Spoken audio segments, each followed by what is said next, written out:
Hello hello hello hello, हाँ जी, 1 2 3 mic check. Hello hello hello hello hello hello hello hello hello hello hello hello hello. ਹੁੰਦੀ ਚਾਚਾ BBC ਤੇ ਕਦਰ ਤੇਰੇ ਪਟਖਾਲੇ ਦੀ ਚਾਂਬਲਦਾ ਸੀ ਜਿਹੜਾ ਜੱਟ ਨਸਰੀ ਦੱਬੀ ਮੇਰੇ ਸਾਲੇ ਦੀ ਤੇਰੇ ਪਿੱਛੇ ਵੱਜਦੀ ਗੇੜੀ ਫਿਕਰ ਨਾ ਕਰ ਵੀ ਪਾਲੇ ਦੀ ਸ਼ਿਵ ਨਾਲ ਪੱਕੀ ਯਾਰੀ ਪੈ ਗਈ ਪੇਸ਼ੀ ਸ਼ਹਿਰ ਬਟਾਲੇ ਦੀ ਜੱਜ ਵੀ ਸੁਣਾਉ ਫੈਸਲਾ ਨਹੀਂ ਰਾਜ ਵੱਲਦਾ ਨਹੀਂ ਮਿੱਤਰਾਂ ਤੇ ਪੇਸ ਚੱਲਦਾ ਮੁੰਡਾ ਫੁੱਲ ਪੇਸ ਚੱਲਦਾ ਜੇਬ ਵਿੱਚੋਂ ਫੀਮ ਲੱਭੀਆਂ ਮਿੱਤਰਾਂ ਤੇ ਕੇਸ ਚੱਲਦਾ ਜੇਬ ਵਿੱਚੋਂ ਫੀਮ ਲੱਭੀਆਂ ਮਿੱਤਰਾਂ हेलो हेलो हेलो, हाँ जी, 1 2 3। ਚੱਲਦਾ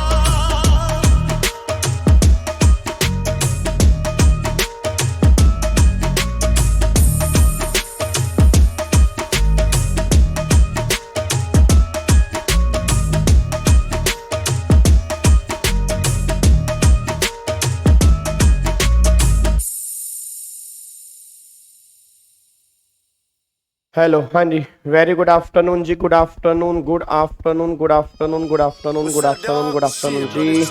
What's good with it? Watch out, man. Watch out. Lil G coming, man. Oh, word. They say he the GOAT. He all the way tapped in. Yeah, dog. He killing the game. Very good afternoon मेरे यारों। ਡੈਮੰਡਾਂ ਦੇ ਨਾਲ ਤੋਲਦਾ ਜਿੰਨਾ ਤੇਰਾ ਭਾਰ ਗੋਰੀਏ ਗੱਭਰੂ चलो जी, एक बार मेरे को फटाफट से बता दो, क्या मेरी ऑडियो वीडियो परफेक्ट आ रही है जी? क्या आपको मेरी ऑडियो वीडियो परफेक्ट आ रही है? Good afternoon Puja, good afternoon Kinjal, good afternoon Uma, good afternoon Anchal, very good afternoon जी। वैभव, नीर, सत्यम, गुड आफ्टरनून जी, good afternoon, good afternoon Ekta, good afternoon जी, वेरी गुड आफ्टरनून। चलो आ जाओ फटाफट से आ जाओ। हाँ, पंजाबी आ गए, ओए पंजाबी आ गए। ओ पंजाबी नहीं, पढ़ने वाले बच्चे आ गए, ओए पढ़ने वाले बच्चे आ गए। और जिनके एग्जाम है वो आ गए, ओए वो एग्जाम निकालने हैं, ओए और इस बार एग्जाम निकालेंगे, ओए। चलो जी, आ जाओ फटाफट से आ जाओ यहाँ पे जी।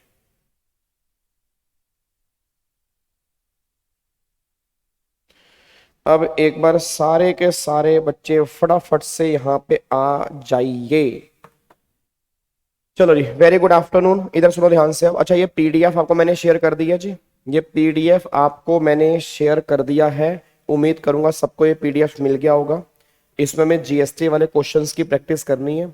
अब देखो, आज हम जीएसटी की प्रैक्टिस करेंगे। रिया ऑलरेडी क्लास प्लेलिस्ट के अंदर है, आप जाके देख सकते हो जी। ठीक है, ऑलरेडी प्लेलिस्ट के अंदर क्लासेस हमारी डली हुई हैं, आप जाके वहां पे दे सकते हो।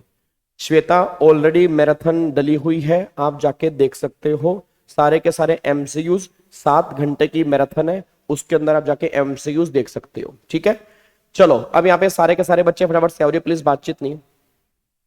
इधर सुनो ध्यान से, मैं कहना क्या चाह रहा हूँ। अब एक बार इधर आओ जी। अब एक तो पीडीएफ ये वाला आपके साथ मैंने शेयर किया है।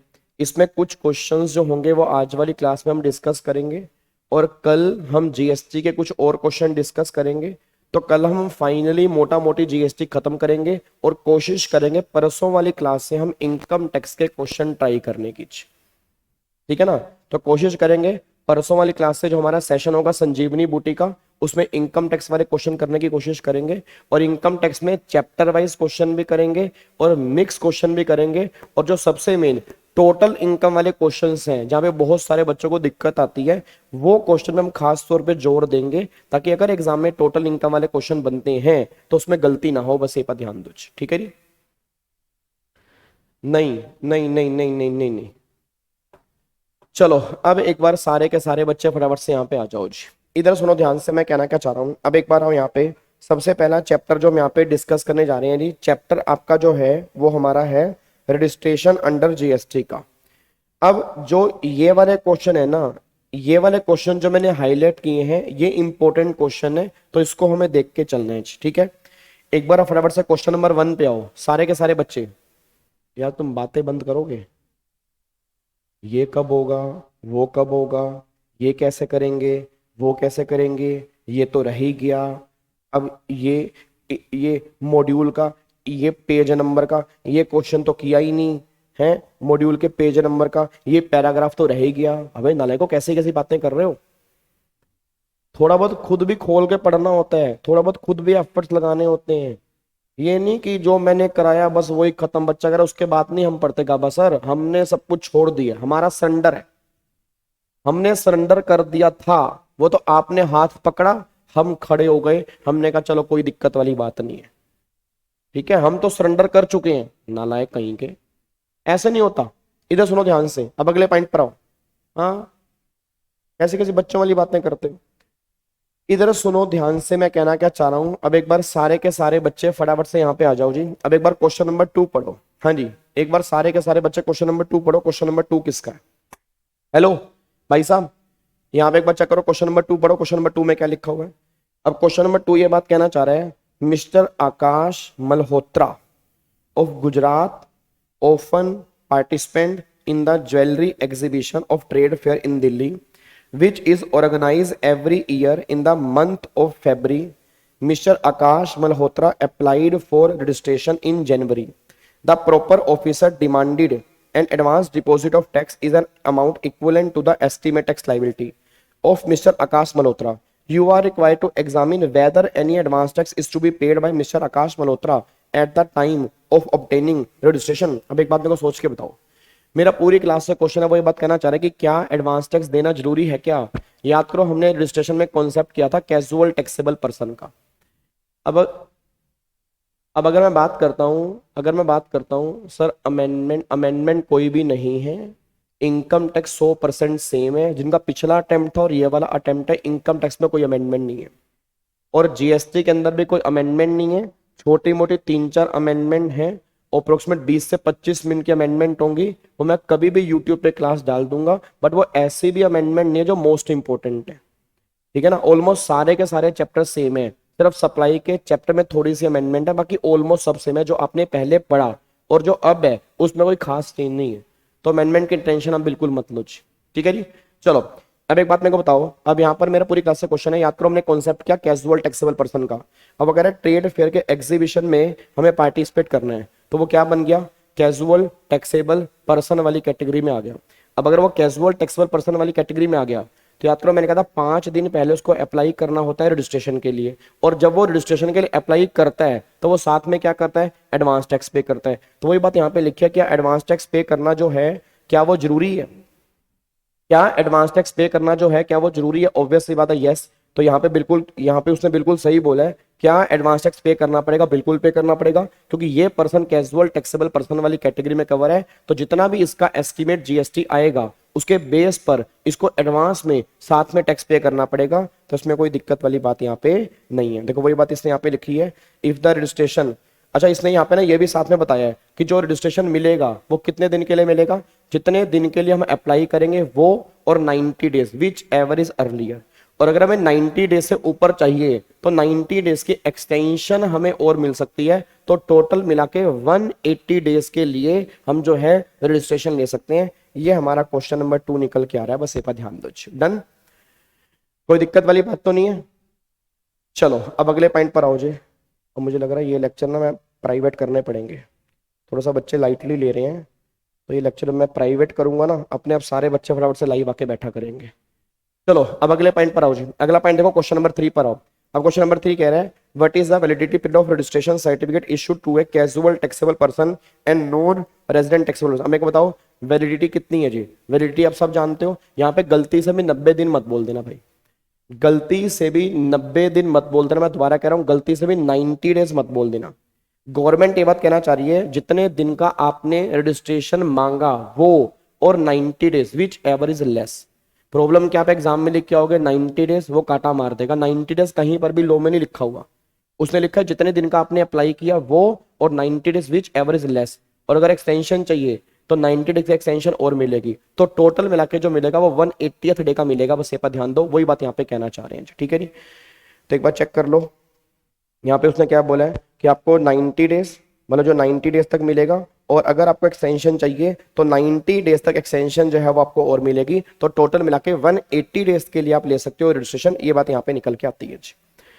उसके बाद अब ये क्वेश्चन नंबर 5, इसको थोड़ा सा इंपॉर्टेंट मार्क करते हैं। एक बार क्वेश्चन नंबर 5 चेक करो, क्वेश्चन नंबर 5 क्या कह रहा है जी। देखो क्वेश्चन नंबर 5 में क्या लिखा है, वो कह रहे हैं determine the effective date of registration in the following cases.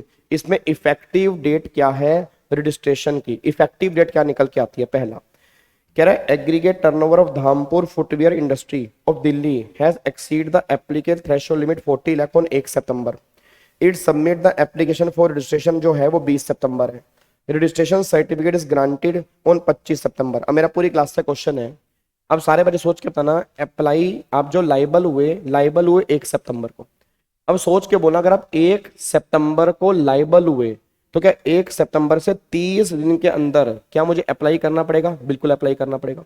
अब अगर मैं 1 सितंबर को लाइबल हुआ और यहां पर मैंने अप्लाई किया 20 सितंबर को, क्या विद इन 30 डेज है? विद इन 30 डेज है। फिर अगर विद इन 30 डेज है तो इफेक्टिव कब से मानेंगे? जब से मैं लाइबल हुआ था। लाइबल में कब से हुआ था? 1 सितंबर से। तो इस केस में जो लाइबल बनेगा वो बनेगा 1 सितंबर से। पहला केस तो ये निकल के आ रहा है। फिर दूसरे केस में गवर्नमेंट ये बात कहना चाह रही है कंसेशनल स्कीम और कॉम्पोजिट स्कीम में क्या डिफरेंस है? दोनों सेम होती हैं, दोनों सेम होती हैं।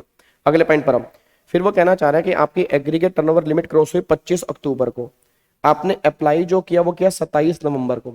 अब अगर 25 अक्टूबर है और 27 नवंबर है तो क्या 30 दिन के अंदर अप्लाई किया? नहीं, आपने 30 दिन के बाद अप्लाई किया। और अगर आपने 30 दिन के बाद अप्लाई किया, मेरा पूरी क्लास का क्वेश्चन है, अगर आपने 30 दिन के बाद अप्लाई किया तो सोच समझ के बोल देना आपको जब से आरसी मिलेगी तब से इफेक्टिव बनेगा। बस ये पर ध्यान दो। तो आरसी मुझे कब से मिल रही है? 5 दिसंबर से। तो इफेक्टिव कब से बनेगा? 5 दिसंबर से बनेगा। तो यहाँ पर 5 दिसंबर आ रहा है, यहाँ पर 1 सितंबर आ रही है। और एक क्वेश्चन 6 नंबर का एग्जाम के अंदर बना, बताओ इसमें 6 नंबर वाला है क्या? और ये 6 नंबर का एग्जाम के अंदर बन चुका है। ये क्वेश्चन 6 नंबर का एग्जाम के अंदर बन चुका है, ये बात ध्यान देना चाहिए।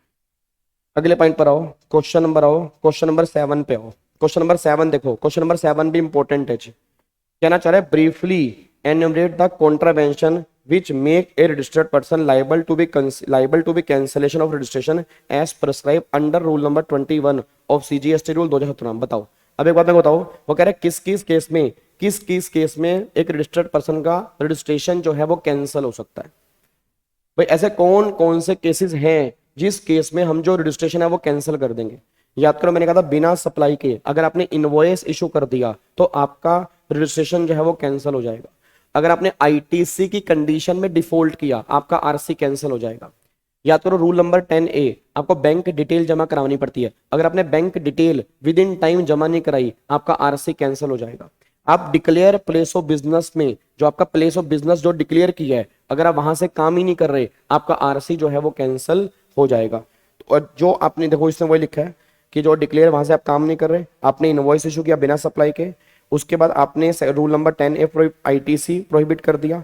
फिर अगर आपने यहाँ पे मान लो गवर्नमेंट कहना चाह रही है ये पॉइंट जो है, अच्छा अब ये पॉइंट यहाँ से आप हटा सकते हो, इस पॉइंट को यहाँ से हटा सकते हो। अब ये पॉइंट यहाँ पे एप्लीकेबल नहीं है, ठीक है, इस पॉइंट को यहाँ से हटा के अब इसमें अमेंडमेंट आ चुकी है। इसमें अमेंडमेंट क्या है याद करो, इसका अमेंडमेंट क्या है? अगर आप नॉर्मल पर्सन हो तो लगातार 6 महीने की आपने रिटर्न नहीं भरी आपका आरसी कैंसिल हो जाएगा। और अगर आपने क्यूआरएमपी स्कीम ली है लगातार 2 क्वार्टर की अगर आपने रिटर्न नहीं भरी आपका आरसी कैंसिल हो जाएगा।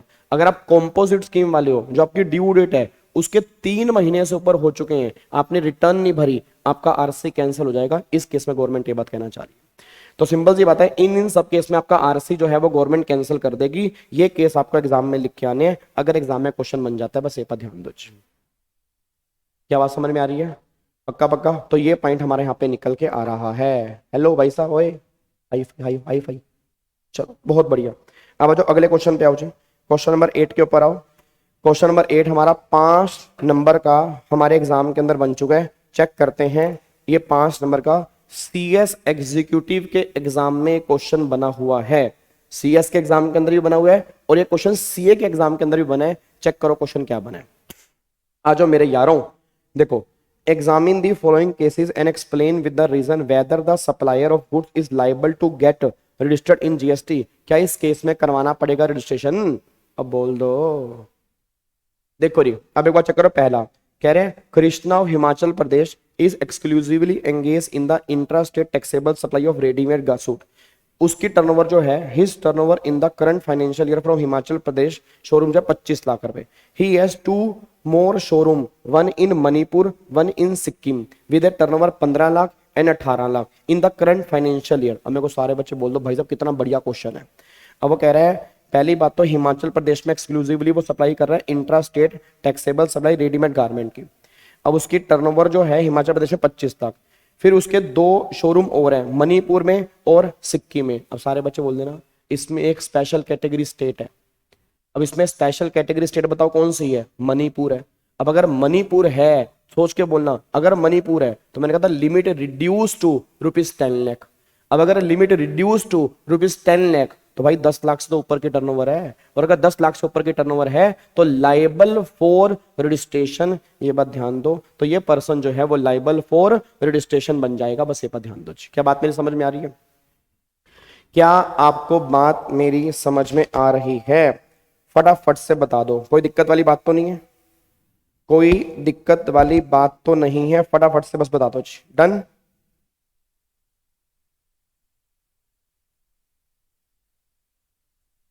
Done done done done done done. आगे देखो जी, अगले पॉइंट पर आओ। अगला देखो, अंकित ऑफ तेलंगाना। ओहो, ओए मेरे भिंडी, मेरे शिमला मिर्च, मेरे बैंगनी कलर के बच्चे, तेलंगाना याद कर। तेलंगाना, तेलंगाना वो 6 कैटेगरी में आता है। तेलंगाना वो 6 कैटेगरी में आता है। अब अगर तेलंगाना 6 कैटेगरी में आता है तो तेलंगाना वाले केस में लिमिट कितनी है? 20 लाख की। अब तेलंगाना वाले केस में 20 लाख की लिमिट है तो बताओ 20 लाख की लिमिट है और यहाँ 25 लाख है तो 20 लाख से ऊपर है, क्या लाइबल है या नहीं है? बिल्कुल लाइबल है जी, 100% लाइबल है। तो भैया पहले वाले केस के अंदर भी क्या है? लाइबल है। दूसरे वाले केस के अंदर भी क्या है? लाइबल है। टेंशन ना को लेनी, टेंशन ना को लेनी। ठीक है, चलो अब अगले पॉइंट पर आओ। फिर वो कह रहा है Akash of Uttar Pradesh exclusively engage in intra state supply of pan masala. ओहो, एंगेज इन पान मसाला। याद करो पान मसाला वाला केस में लिमिट कितनी है? ओए ओए ओए ओए ओए ओए चिंटू चिंटू चिंटू चिंटू चिंटू चिंटू सुन, वैसे उत्तर प्रदेश में लिमिट 40 लाख है भाई। उत्तर प्रदेश में लिमिट 40 लाख है। उत्तर प्रदेश में लिमिट कितनी है? 40 लाख। बट पान मसाला वाले केस में लिमिट कितनी है? 20 लाख। और ये कितना है? 30 लाख। तो भाई तीनों केस में लाइबल है। अब बताओ ये क्वेश्चन 5 नंबर का बन जाए दोबारा से, इसका हम क्या 5 में से 5 नंबर ले सकते हैं? बट ध्यान रखना लिख के आना पड़ेगा, सबसे बड़ी दिक्कत ये है। प्रोविजन याद होना चाहिए। ये लैंग्वेज बेटे इंग्लिश लिख के आनी पड़ेगी। इंग्लिश में बड़ी दिक्कत है, तुम्हारे हाथ रुक जाते हैं। इसलिए थोड़ा सा ना एक आधा क्वेश्चन घर से लिख, फोड़ नहीं देंगे, फूट जाओगे तुम जब तुमसे इंग्लिश नहीं लिखी जाएगी। तो इसीलिए मैंने सोचा है कि भैया अब यार वो मैं ना डर डर के बोलता हूँ कि तुम मेरे ऊपर डिपेंडेंट हो जाते हो। इसलिए मैंने सोचा कि मैं 2 लेक्चर 2-2 घंटे कैसे लूंगा और इसमें सिर्फ लिखेंगे। तुम भी वहां बैठ के लिखोगे, मैं भी वहां बैठ के लिखूंगा। बात समझ में आ रही है ना? तो सिंपल सी बात है, इसमें लिखना पड़ेगा तब जाके नंबर मिलेंगे। खाली आंसर नहीं बताना, हाँ ना यस नो ऐसे नहीं बताना ना, लिख के आना पड़ेगा।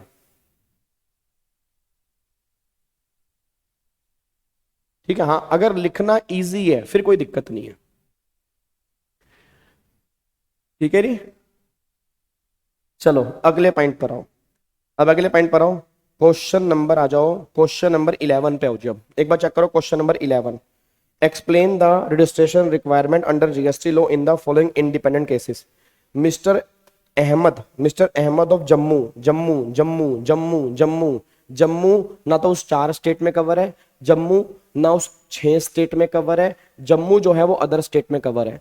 तो Jammu engage in the business of supplying tobacco. Tobacco में लिमिट कितनी है? 20 लाख की। अब अगर 20 लाख की लिमिट है और ये 24 लाख है तो भाई 20 लाख से ऊपर है तो लाइबल बन जाएगा, कोई दिक्कत वाली बात नहीं है।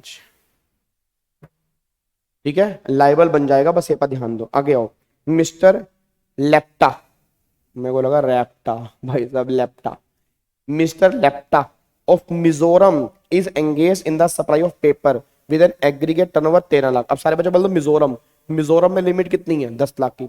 अब अगर मिजोरम में लिमिट 10 लाख रुपए की निकल के आती है, अब अगर 10 लाख की लिमिट है तो सारे बच्चे बोल देना, सारे बच्चे बोलना 10 लाख की लिमिट है, यहाँ 13 लाख रुपए है, 10 लाख से ऊपर है, लाइबल नॉट लाइबल? लाइबल, कोई दिक्कत वाली बात नहीं है। तो इन दोनों केस में लाइबल हो जाएगा, ये पॉइंट निकल के आते हैं। ठीक है, अब अगले पॉइंट पर आओ, अगले पॉइंट पर आओ। अब अगला आ जाओ, क्वेश्चन नंबर 16 तो भाई बिल्कुल बेकार का है, ये तुम सब कर सकते हो। पहला तो कैजुअल टैक्सेबल पर्सन कब लाइबल होता है? तो भाई कैजुअल टैक्सेबल पर्सन जो है वो स्टार्टिंग से लाइबल होता है, वो सेक्शन 24 में कवर होता है और 5 दिन पहले उसे करवाना होता है रजिस्ट्रेशन। वो ये बात कहना चाह रहे हैं। ठीक है, उसने फिर एक क्वेश्चन और पूछा, कैजुअल टैक्सेबल पर्सन क्या कॉम्पोजिट स्कीम ले सकता है? नहीं ले सकता। Casual taxable person composite scheme नहीं ले सकता, वो नॉर्मल स्कीम ही ले सकता है। कॉम्पोजिट स्कीम लेने का मतलब ही नहीं है, बस एक बात ध्यान दो। फिर व्हाट इज द वैलिडिटी? अब वैलिडिटी तुम्हें पता है 90 प्लस में 90। कैन वैलिडिटी ऑफ रजिस्ट्रेशन क्या एक्सटेंड हो सकती है? एक्सटेंड हो सकती है, 90 डेज के लिए एक्सटेंड हो सकती है, टोटल मिला के 180 डेज तक हो सकती है, बस एक बात ध्यान दो। ठीक है जी, डन। चले ऊपर। बच्चा अगर एक क्वेश्चन और था। ओए ओए गाबे, गाबे क्वेश्चन छूट गया। ओ गाबे क्वेश्चन छूट गया यार, कहाँ पे है? नहीं छूटा, 11 के बाद तो यही है बस, यही तो है, 11 के बाद 16 ही तो है नालायक। अगले पॉइंट पर आओ, अगले पर आओ। अब यहाँ पर आ जाओ, इस वाले पॉइंट के ऊपर आओ जी। अब कह रहा है examine whether the supplier of goods is liable to get registered in the following independent cases. अब देखो यहाँ पर पहला क्या है, पहले यहाँ पे निकल के आ रहा है आर्यभट्ट। आर्यभट्ट जो है, अच्छा वो मिजोरम के बाद मेघालय है। हाँ तो मेघालय में लिमिट 20 लाख की है। मेघा अच्छा अच्छा उसका पार्ट है। ओहो, अब क्या करें, अब क्या करें? मेघालय तो बड़ा मुश्किल था वो तो पॉइंट। मेघालय में लिमिट 20 लाख की है, मेघालय में लिमिट 20 लाख की है, मेघालय में लिमिट 20 लाख की है तो उसके अकॉर्डिंग देख लेना बस। ओहो भाई साहब, चलो अगले पॉइंट पर आओ। अब क्वेश्चन नंबर 5 पर आओ। Question number 5, examine whether the supplier of goods is liable to get registered in the following independent cases. अब पहला आ रहा है असम। असम बताओ, असम क्या 4 स्टेट में कवर है? नहीं है। क्या असम 6 स्टेट में कवर है? नहीं है। क्या असम जो है वो 4 स्टेट में कवर है? नहीं है। क्या असम 6 स्टेट में कवर है या नहीं है? ये बता दो फटाफट से, असम किस स्टेट में कवर है? 4 में है, 6 में है या अदर स्टेट में है? जल्दी बताओ, आसाम किस स्टेट में कवर है? 4 में, 6 में, अदर में? किस स्टेट में आसाम कवर है? पहले मेरे को ये बताओ, जो 4 स्टेट हमने देखी थी उसमें कवर है, 6 स्टेट में कवर है या अदर स्टेट में कवर है? बताओ किस में कवर है? आसाम जो है वो किस स्टेट में कवर है जी? अदर स्टेट में कवर है। अदर स्टेट में लिमिट कितनी है? 40 लाख की लिमिट है, बट यहाँ पे उसकी टर्नओवर कितनी है जी? टर्नओवर जो है 12 लाख रुपए की है। उसके पास अनदर शोरूम जो है मणिपुर। ओ भाई मणिपुर, इसने क्लेश डाल दिया। अब अगर अदर शोरूम मणिपुर में है और वहां पे 11 लाख रुपए है तो भाई limit reduce to rupees 10 lakh. अब अगर limit reduce to rupees 10 lakh तो ऑब्वियस ही बात है, फिर तो ये लाइबल हो ही जाएगा, फिर कोई दिक्कत वाली बात नहीं है। आगे देखो जी, अगला कह रहा है Bharat of Panjim Goa is exclusively engage in intra state supply of shoes और उसकी एग्रीगेट टर्नओवर जो है 22 लाख है। आप सारे बच्चे बोल देना गोवा जो है अदर स्टेट में कवर है। अब अगर गोवा जो है वो अदर स्टेट में कवर है और ये 22 लाख है और शूज वाले केस में 40 लाख की लिमिट है और यहाँ 22 लाख है, तो ये क्या बनेगा? ये नोट लाइबल वाली कैटेगरी में कवर हो जाएगा। तो सेकंड को हम बोलेंगे लेस देन, तो ये नोट लाइबल है, बस ये पर ध्यान दो। तीसरे वाले केस में देखो जी, थर्ड वाले केस में क्या है? उसके बाद विक्रमादित्य है of Himachal Pradesh. Himachal Pradesh other category में कवर है। Intra state supply of BRICS. Oh my God, oh my God, oh my God. अब ब्रिक्स है, ब्रिक्स वाले केस में लिमिट कितनी है? जल्दी बोलो, ब्रिक्स वाले केस में लिमिट कितनी है? अब ब्रिक्स वाले केस में लिमिट 20 लाख की है। अब अगर ब्रिक्स वाले केस में लिमिट 20 लाख की है तो ये 24 लाख है, तो क्या बनेगा? Liable not liable? लाइबल बनेगा। 6 नंबर में क्वेश्चन है, बताओ क्या दिक्कत आ रही है? 6 नंबर में क्वेश्चन है, क्या दिक्कत आ रही है? इस पे आओ जी, अब इस पे आओ, इस पे आओ, इस पे आओ। अब ये क्वेश्चन नंबर 12 चेक करना। क्वेश्चन नंबर 12 क्या है जी? क्वेश्चन नंबर 12 ध्यान रखना जी। क्वेश्चन नंबर 12 कह रहा है एक्स लिमिटेड, ध्यान से पढ़ना, X limited is exclusively in the supply of taxable goods from the following state. The particular of intra state supply for the month of May are as follows. Madhya Pradesh में उसकी turnover 5 lakh है, गुजरात में उसकी turnover 14 lakh रुपए है और त्रिपुरा में लिमिट 12 लाख है। अब सारे बच्चे बोलो त्रिपुरा में लिमिट 12 लाख की है। अब त्रिपुरा में लिमिट 12 लाख की है तो limit reduce to rupees 10 lakh. Limit reduce to rupees 10 lakh. तो Q limited seeks to know whether it is liable for registration under GST. Give your explanation. बताओ क्या ये लाइबल है? नहीं है, बिल्कुल लाइबल है। Limit reduce to rupees 10 lakh, तो यहाँ पे कितना है? 10 लाख से तो ऊपर ही है, तो क्या बनेगा? लाइबल वाली कैटेगरी में कवर हो जाएगा। अब अगले में तुम गलती करोगे, अगले में गलती करोगे। Will your answer be different of Q limited supply only, ध्यान से, ओनली ओनली कह रहा है, only only petrol and diesel from Tripura instead of any other taxable goods, instead of any other taxable goods, मतलब वो सप्लाई कर रहा है सिर्फ पेट्रोल डीजल की। क्या आपका आंसर में फर्क आएगा? बताओ, क्या आपके आंसर में फर्क आएगा? 40 लाख है ब्रिक्स में, किसने बोल दिया 40 लाख है भाई? ब्रिक्स वाली कैटेगरी, और याद करो टबैको, आइसक्रीम, पान मसाला, इन सब में लिमिट 20 लाख की है। क्या आपके आंसर के अंदर फर्क आएगा नहीं आएगा? यस या नो बताओ। एक्सटेंशन जीएसटी 11 में बताया था, बता दो। एक्सटेंशन जीएसटी 11 में भाई, जीएसटी 11 तो रिटर्न है, क्या हो गया तुम्हें? वो तो फॉर्म भरना होता है, जीएसटी REZ 11। हाँ जी, लाइबल नोट लाइबल, लाइबल है नोट लाइबल है। अब ध्यान से पढ़ लो यहाँ पर क्या लिखा है, ध्यान से पढ़ना। Every person engage in making a taxable supply is required to obtain registration of his aggregate turnover 20 lakh, enhance limit 40 lakh, available exclusively intrastate supply specified shed. However applicable जो लिमिट है 10 लाख की रिड्यूस होगी। मेकिंग अगर सप्लाई कर रहा है वो taxable supply कर रहा है। अब ध्यान रखना, अब अगर जो लिमिट है ना 10 लाख की, या जो लिमिट है 20 लाख, वो तब एप्लीकेबल होगी अगर सप्लाई टैक्सेबल है, अगर सप्लाई टैक्सेबल है। अगर मैं सिर्फ, ध्यान सुना, जब मैं टर्नओवर निकालता हूं तो मैं सारी सप्लाई लेके चलता हूं, बट अगर मैं सप्लाई सिर्फ नॉन टैक्सेबल कर रहा हूं, अगर मैं एक्सक्लूसिवली नॉन टैक्सेबल सप्लाई कर रहा हूं, तो वैसे तो मैं सेक्शन 23 में लाइबल ही नहीं हूं, वैसे तो मैं 23 में लाइबल ही नहीं हूं। याद करो नालायकों, आपको मैंने क्या कहा था? याद नहीं यार आपको 23 में क्या कहा था? अगर आप एक्सक्लूसिवली उन गुड्स में डील करोगे जो एग्जम्प्टेड है, या आप नॉन टैक्सेबल सप्लाई कर रहे हो, तो आप रजिस्ट्रेशन करवाने के लायबल ही नहीं हो, अगर सिर्फ और सिर्फ तुम्हारी सप्लाई जो है वो एग्जम्प्टेड सप्लाई है या नॉन टैक्सेबल सप्लाई है। आंसर में 20 लाख की लिमिट दिया ब्रिक्स में, तो मैंने भी तो 20 लाख बोली है, तुम्हें आप ही बोल रहे हो कि 20 लाख की लिमिट कहाँ है, 40 लाख की लिमिट है। 20 लाख की लिमिट है ब्रिक्स वाले केस में। सुनो ध्यान से नहीं, अब यहाँ पे इसका आंसर थोड़ा सा आपको चेंज करना पड़ेगा, यहाँ पे थोड़ा सा आपको आंसर चेंज करना पड़ेगा।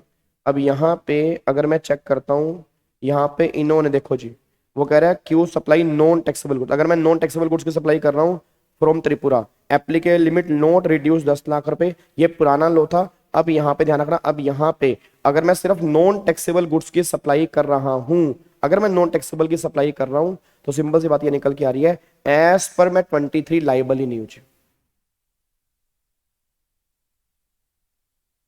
भाई ये बाबू क्या कहना चाह रहा है, मेरे को तो बाबू की समझ नहीं आ रही। बाबू भाई क्या प्रॉब्लम है तेरे को यार, क्या दिक्कत आ रही है मेरे बच्चे, क्या दिक्कत आ रही है? कहाँ पे, कहाँ पे? हाँ तो यहाँ पे 20 लाख कर लो ना, अब लिमिट चेंज हो गई ना मेरे बच्चे, लिमिट 20 लाख हो गई है। आपको मैंने क्लास में 20 लाख की लिमिट कराई है ना, तो 20 लाख की लिमिट कर लो, ठीक है। चलो, तो यहाँ पे ध्यान रखना, अब यहाँ पे ध्यान रखना, यहाँ पे इस वाले केस में, अब इस वाले केस में ध्यान रखना, इस वाले केस में वो एक्सक्लूसिवली नॉन टैक्सेबल की सप्लाई कर रहा है। अगर वो नॉन टैक्सेबल की सप्लाई कर रहा है तो वो सेक्शन 23 में नोट लाइबल फॉर रजिस्ट्रेशन, ये बात ध्यान देना चाहिए। क्या बात मेरी समझ में आ रही है?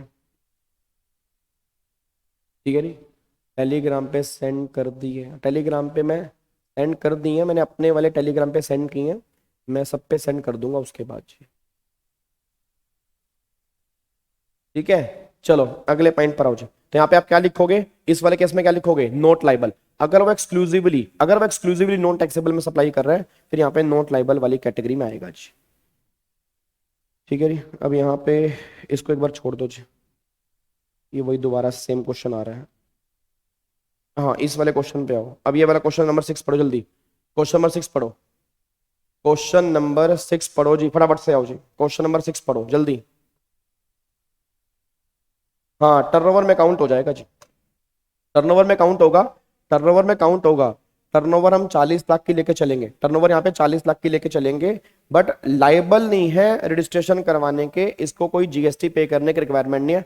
अगर कोई मुझसे पूछे टर्नओवर, तो टैक्सेबल, नॉन टैक्सेबल, एग्जम्प्टेड, निल रेटेड, सबका सब टर्नओवर में इंक्लूड होता है। अगर मान लो यहाँ टैक्सेबल गुड्स भी होते और ये नॉन टैक्सेबल भी होते, तो मैं एग्रीगेट टर्नओवर काउंट करता टैक्सेबल और नॉन टैक्सेबल को मिला के, बस ये पर ध्यान दो, ठीक है। चलो अब अगले पॉइंट पर आओ। तो वो कहना चाह रहे हैं determine with the reason whether the following statement are true and false, ये स्टेटमेंट सच्ची है या झूठी है। तुमने वीडियो को लाइक किया, ये स्टेटमेंट झूठी है। बहुत सारे बच्चों ने लाइक नहीं किया, ये स्टेटमेंट सच्ची है। त्रिशूल खाओगे तो।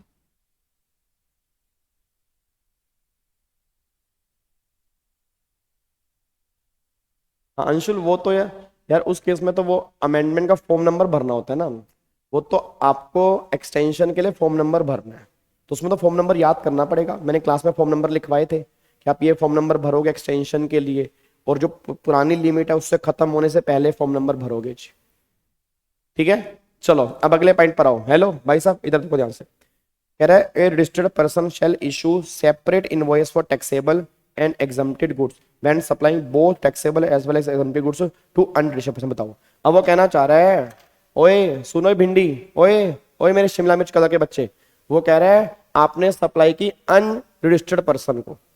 अब अगर आपने सप्लाई की अनरजिस्टर्ड पर्सन को, डबल लाइक किया ना, भगवान देख रहा है, वो डबल डबल करेगा, ध्यान रखना। फिर सिंगल सिंगल करना है, सिंगल सिंगल करना तो सिंगल सिंगल लाइक करना है। धोखा कर रहे हो, चीट कर रहे हो मेरे साथ, भगवान जी, भोलेनाथ जी, ओ भोलेनाथ जी देखो इनको।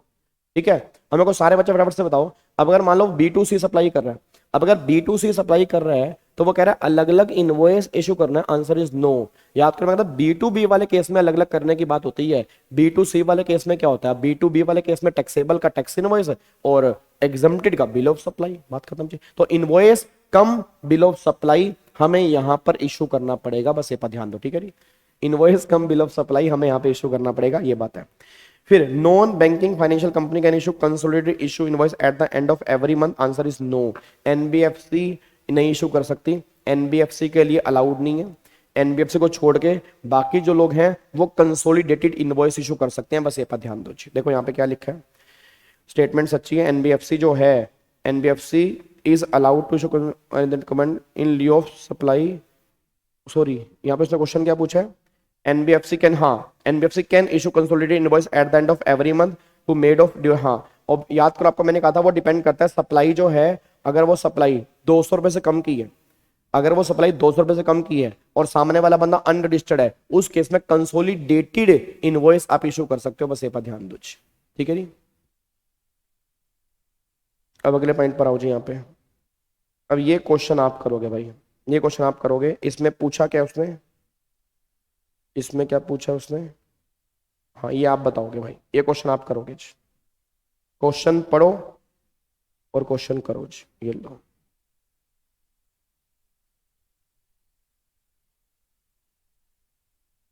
लो जी, क्वेश्चन पढ़ो करो जी, क्वेश्चन पढ़ो और ये क्वेश्चन करो, सारे के सारे बच्चे फटाफट से जी।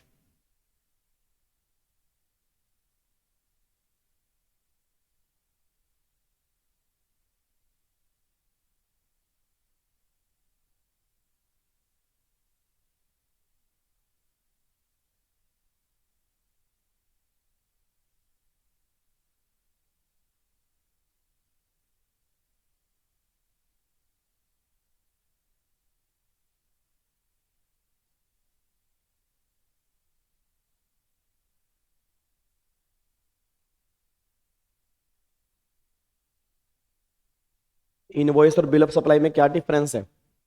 इनवॉइस नॉर्मली उस केस में होता है जहां पे जीएसटी है, और बिल ऑफ सप्लाई जो होता है वो नॉर्मली एग्जम्प्टेड वाले केस में होता है जी। बिल ऑफ सप्लाई जो होता है वो नॉर्मली एग्जम्प्टेड वाले केस में होता है।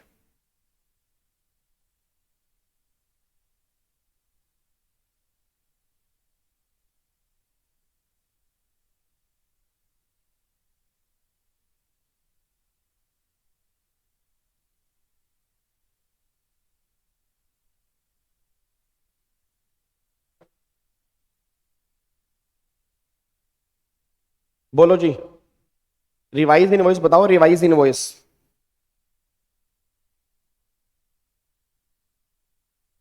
रिवाइज इनवॉइस बताओ मेरे को जी।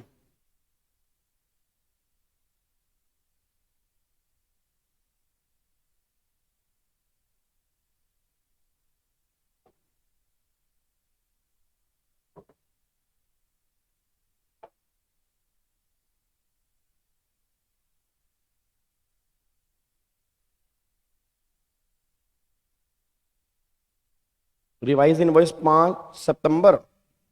यार तुम नालायक हो क्या? ठीक है, इधर सुनो ध्यान से। ओए ओए ओए, इधर एक बात मेरे को बताओ, यहाँ पे लिमिट तुम्हारी क्रॉस हो रही है। अब यहाँ पे लिमिट क्रॉस हो रही है और आपने यहाँ पे अप्लाई कर दिया, तुम इफेक्टिव बना यहाँ से। जब इफेक्टिव यहाँ से बना तो एक बात बताओ, तो इसके बीच में, अब इसके बीच में जो भी आपने सप्लाई की, तो 6 अक्टूबर से, ध्यान रखना मेरी बात को, गवर्नमेंट कहती है जहां तुम्हें आरसी मिला वहां से 1 महीने के अंदर तुम्हें सारे इनवॉइस रिवाइज नहीं करने पड़ेंगे। यार एक बात मेरे को बताओ, आपको मैंने क्या कहा था, आप इफेक्टिव बन गए, इफेक्टिव बन गया 5 सितंबर से, इफेक्टिव बन गया 5 सितंबर से, तो भाई जहां तुम्हें आरसी मिली, जहां तुम्हें आरसी मिली, देखो यहाँ पे ये रहा, जहां तुम्हें आरसी मिली 6 अक्टूबर, वहां से 1 महीने के अंदर अंदर तुम्हें सारे के सारे इनवॉइस रिवाइज नहीं करने पड़ेंगे क्या? तो ये क्वेश्चन क्या कह रहा है, वो क्वेश्चन कह रहा है रिवाइज इनवॉइस हमें कहां से कहां तक इशू करने हैं, तो जहां मुझे आरसी मिली है वहां से 1 महीने के अंदर मुझे रिवाइज इनवॉइस इशू करने हैं, बस ये पर ध्यान दो जी। क्या बात समझ में आ रही है? नहीं तो वही तो क्वेश्चन है कि रिवाइज इनवॉइस मुझे कहां से इशू करने हैं, तो रिवाइज इनवॉइस मेरे को इशू करने हैं 6 अक्टूबर से 1 महीने के अंदर मेरे को रिवाइज इनवॉइस इशू करने हैं, बस ये पर ध्यान दो जी। अगले पॉइंट पर आओ जी, अगले पॉइंट पर आओ। वो कह रहे हैं Draupad fabric has opted composite scheme in current financial year, it has approach your advice whether it is mandatory to issue tax invoice, you are required to advise him regarding the same. अब ये question तुम बताओ, वो उसने composite scheme ली है, hello ओए भाई साहब, ओए ठोकले ढोकले, सुन मेरी बात। अब एक बात मेरे को बताओ, आपने कॉम्पोजिट स्कीम ली है, अच्छा मेरी बातों को बुरा तो नहीं मानते? मानते हो, मान लो फिर। अब तुम ऐसे बुरा मानोगे तो काम कैसे चलेगा? हम एक परिवार है, परिवार का मतलब I mean it, I mean it. Actual में दुनिया ऐसी बन चुकी है तो हमें लगता है कि गाबा भी झूठा है, पर गाबे का दिल जानता है गाबा सच्चा है। ठीक है, तो फटाफट से मुझे बताओ, अब यहाँ पे वो कह रहा है कॉम्पोजिट वाले बिल ऑफ सप्लाई। अब कॉम्पोजिट वाले bill of supply, sorry tax invoice की बात कर रहे हैं क्या? कॉम्पोजिट वाले टैक्स इनवॉइस जो करते हैं क्या? नहीं, वो किसकी बात करेंगे? वो बिल ऑफ सप्लाई की बात करेंगे। तो यहाँ पर बिल ऑफ सप्लाई हमें इशू करना पड़ेगा, टैक्स इनवॉइस की बात ही नहीं है। हाई फाई, बहुत बढ़िया जी, बहुत बढ़िया बहुत बढ़िया बहुत बढ़िया। अगले पॉइंट पर आओ, अगले पॉइंट पर आ रहा फटाफट से। ये क्वेश्चन नंबर 13 है, question number 13, question number 13 check करना। क्वेश्चन नंबर 13 क्या है? देखो जी, क्वेश्चन नंबर 13 चेक करो क्या लिखा हुआ है।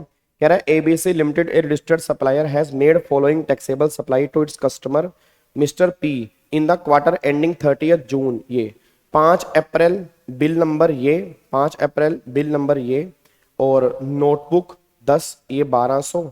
ठीक है, और फिर उसके बाद उसने अब ऐसा बोला कि यहाँ पे 10 मई को बिल नंबर ये है, चार्ट पेपर फॉरिन नंबर ये, 20 मई ये 2 जून ये और 22 जून ये।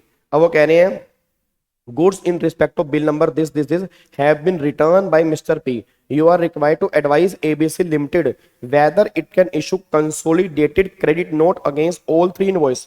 अब मेरे को सारे बच्चे बता दो, मेरा पूरी क्लास से क्वेश्चन है, मेरा पूरी क्लास से क्वेश्चन है, सारे के सारे बच्चे, सारे के याद है मैंने क्या कहा था कि मल्टीपल इनवॉइस के लिए क्या एक क्रेडिट नोट हम इशू कर सकते हैं? बताना सारे बच्चे, बताओ क्या मल्टीपल इनवॉइस के लिए हम एक क्रेडिट नोट इशू कर सकते हैं? यस या नो? यस कर सकते हैं। याद करो मैंने कहा था कि मतलब एक इनवॉइस के लिए मल्टीपल क्रेडिट नोट भी इशू कर सकते हैं और मल्टीपल इनवॉइस के लिए हम एक क्रेडिट नोट भी इशू कर सकते हैं।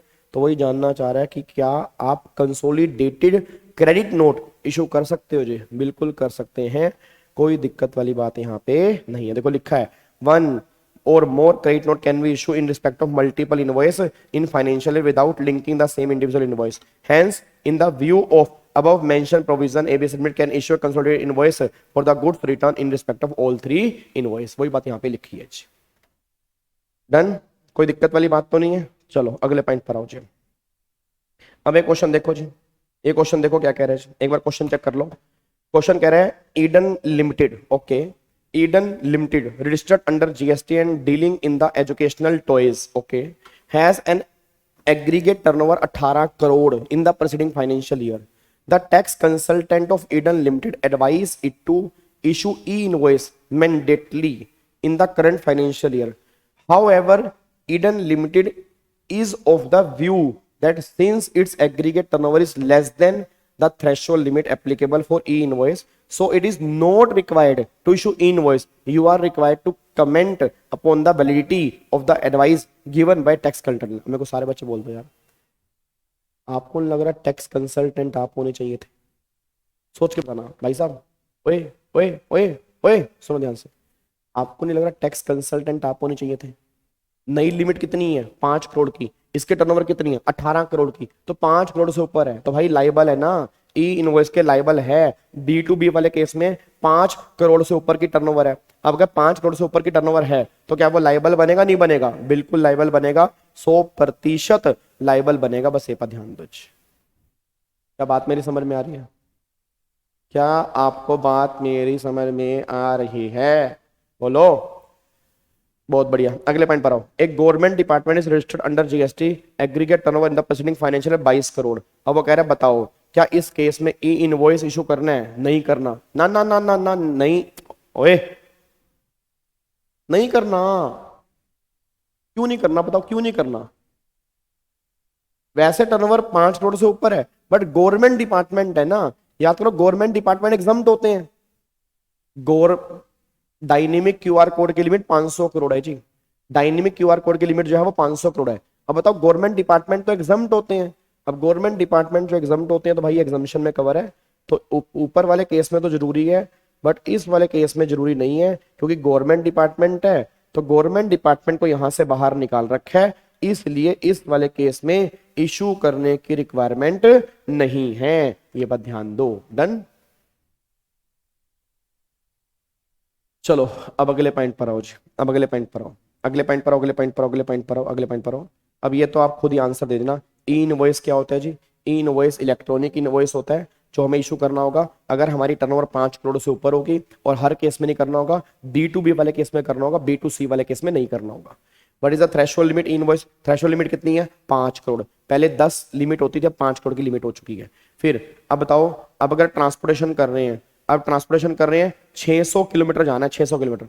अब अगर 600 किलोमीटर जाना है बताओ कितने दिन तक ई वे बिल वैलिड रहेगा? सारे बच्चे बोलो बताओ कितने दिन तक हमारा ई वे बिल जो है वैलिड रहेगा? कितने दिन तक वैलिड रहेगा? तो 600 किलोमीटर है। अब अगर 600 किलोमीटर है तो कितने दिन तक हमारा ई वे बिल वैलिड करेंगे? 200 किलोमीटर पर डे है, तो अगर 200 किलोमीटर पर डे है तो 600 डिवाइड बाय 200 कितना हो गया?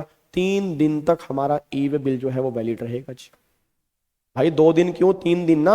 600 डिवाइड बाय 200 3 दिन तक वैलिड रहेगा जी।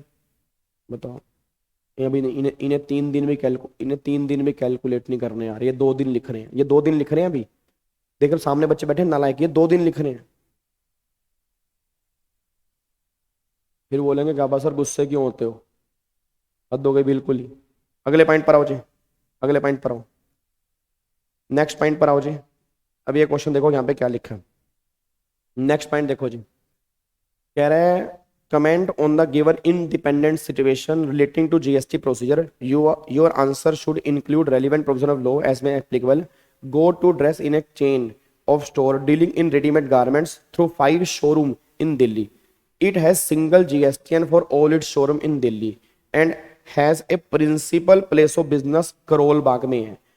One of the consultant has requested to go to dress to maintain books of accounts all its 5 showroom at the principal place of business at the Karol Bagh, Delhi for better administration. Give your comment on the above advice according to the provision of GST law. अब एक बात मेरे को सोच के बताओ, याद करो मैंने कहा था कि वैसे तो आपको प्रिंसिपल प्लेस ऑफ बिजनेस में मेंटेन करने होते हैं, बट अगर आपके more than 1 place of business हैं तो हर प्लेस के वहां पर भी मेंटेन करने होंगे। आपके अगर more than 1 place of business हैं तो अगर मोर देन 1 प्लेस हैं तो हर जगह के बुक्स ऑफ अकाउंट्स फिर तुम्हें वहां पर मेंटेन करने होंगे। बस ये पर ध्यान दो। तो वैसे तो प्रिंसिपल प्लेस पर मेंटेन करने होते हैं, बट अगर more than 1 place of business है तो हर प्लेस पर बुक्स ऑफ अकाउंट्स मेंटेन करने जरूरी हैं। ये बात यहां पे लिखी हुई है, बस ये बात ध्यान दो। क्या बात मेरी समझ में आ रही है? क्या बात मेरी समझ में आ रही है? पक्का पक्का लोग कर सकते हैं। चलो अब अगले पॉइंट पर आओ जी, अब अगले पॉइंट पर आओ। अब ये तो वैसे ना हमने किया था क्वेश्चन, शायद मैंने करवाया था। याद है क्वेश्चन हमने अभी आरटीपी, एक बार पढ़ना, याद आ रहा है? देखता हूँ तुम्हें याद है नहीं है। जो बच्चे डेली बेस पे जुड़े हुए हैं, जो बच्चे डेली बेस पर मुझसे जुड़े हुए हैं, वो थोड़ा सा मेरे को याद करके बताएंगे। कुछ याद है तुम्हें?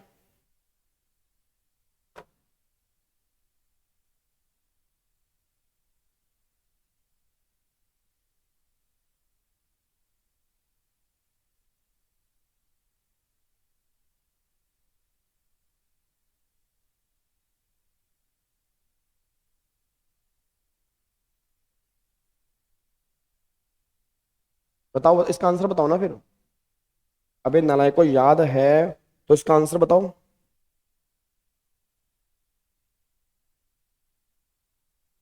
इसका आंसर बताओ मुझे। हाँ, स्टॉक ऑफ गुड्स हो गया, आईटीसी हो गया और टैक्स हो गया, अगर आपको याद आ रहा हो जी। तो ये तीन बुक्स ऑफ अकाउंट्स मेंटेन करने की रिक्वायरमेंट नहीं है, देखो वही हो गया। एक तो स्टॉक ऑफ गुड्स हो गया, और एक डिटेल ऑफ टैक्स हो गया, और एक आईटीसी हो गया। रीजन क्योंकि आईटी से मिलना ही नहीं है। जब आईटी से मिलना ही नहीं है, उस केस में बुक्स ऑफ अकाउंट्स मेंटेन करने की रिक्वायरमेंट ही नहीं है। ये बात आपको यहाँ पे मैंने बताई थी जी। अब अगले पॉइंट पर आओ जी, अगले पॉइंट पर आओ। अब यहाँ पे देखो जी, अगला पॉइंट देखो, यहाँ पे नेक्स्ट पॉइंट क्या आ रहा है। कह रहे हैं Sakura, Sakura enterprises made an inter state supply of goods, value है 47,500, और उसमें एग्जम्प्टेड गुड्स की वैल्यू है 2,000 पे। आईजीएसटी का रेट है 6%। अब बताओ उस केस में क्या ई वे बिल जनरेट करना है नहीं करना? सारे बच्चे बताओ, ई वे बिल जनरेट करना है नहीं करना? अच्छा, ई वे बिल वैसे कितनी वैल्यू के बाद जनरेट करना होता है? मेरे को सारे बच्चे आंसर देके बताओ, ई वे बिल वैसे हमें कितनी वैल्यू से ऊपर हमें जनरेट करना होता है, बताना मुझे। मेरे को सारे बच्चे आंसर देके बताएंगे, ई वे बिल जो हमें जनरेट करना होता है कितनी वैल्यू से ऊपर हमें? 50,000 से ऊपर। अब बताओ 47,500 तो ये है, क्या ये 2,000 पे आप इसमें जोड़ोगे नहीं जोड़ोगे? नहीं जोड़ोगे। याद करो मैंने क्या कहा था, 50,000 रुपए की वैल्यू कैसे निकालते हैं?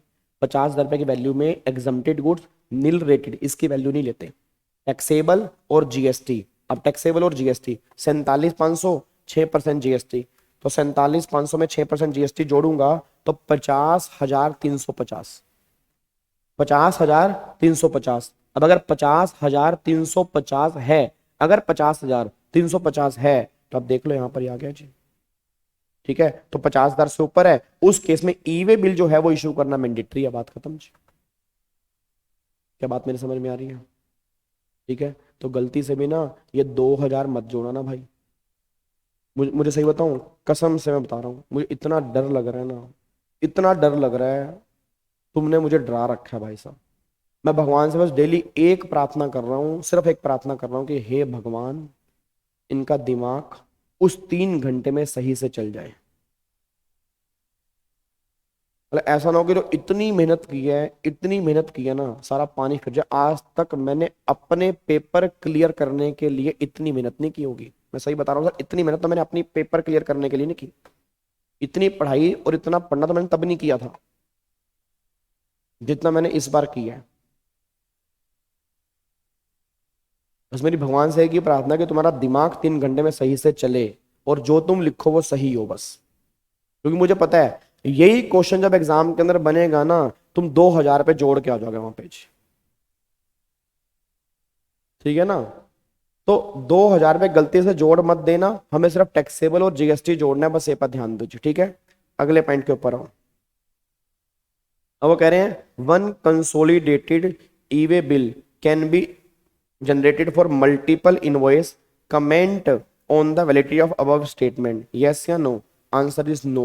Multiple invoice cannot be clubbed to generate EV bill.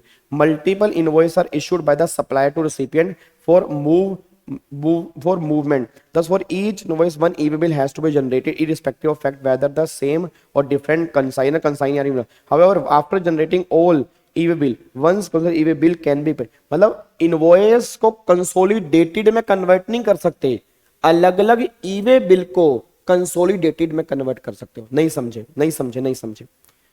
सुनो ध्यान से, मैं कहना क्या चाह रहा हूं। वो इसने क्या बोला? इसने बोला, कह रहा ये इनवॉइस 1 है, ये इनवॉइस 2 है, ये इनवॉइस 3 है, ये इनवॉइस 4 है। क्या इन सबको मैं कंसोलिडेटेड, इन सबका कंसोलिडेटेड ई वे बिल बना सकता हूं? नहीं बना सकते।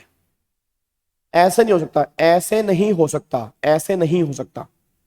ये इनवॉइस 1 है, ये इनवॉइस 2 है, ये इनवॉइस 3 है, ये इनवॉइस 4 है। पहले आपको इन सबके ई वे बिल अलग अलग बनाने पड़ेंगे, फिर इन ई वे बिल को अब तुम कंबाइन कर सकते हो कंसोलिडेटेड ई वे बिल के अंदर। इस तरह से हो सकता है जी। क्या बात मेरी समझ में आ रही है?